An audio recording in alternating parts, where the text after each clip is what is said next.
Now we're working the latest developments on an early morning explosion. The blast inside a camper parked next to a house burned a man and a young boy.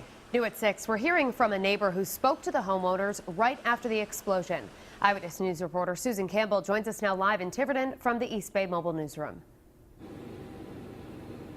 Shannon and Mike, that neighbor tells us the homeowners are obviously upset, and if you take a look at the damage, you can see why. But she says the homeowners are also grateful that the two victims who were staying in that camper temporarily are expected to be okay. Early this morning, an explosion tore through this camper. A man and a little boy were inside. When I turned around the corner here, I just saw fire engines and rescue vehicles. Liz Demetrius slept through the explosion, but she couldn't avoid the aftermath. She tells us soon after she stopped by to check on the people who live in the house next to the camper. They woke up to a, and they woke up to the explosion, and then they heard the little boy hollering.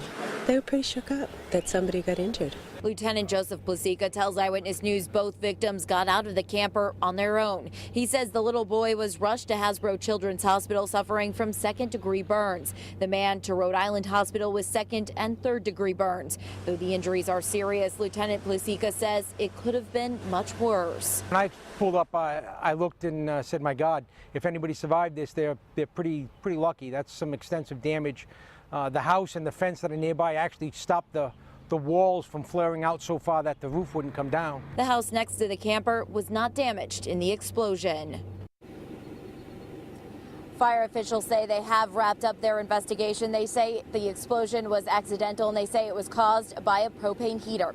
Live in Tiverton with the Mobile Newsroom, Susan Campbell, Eyewitness News.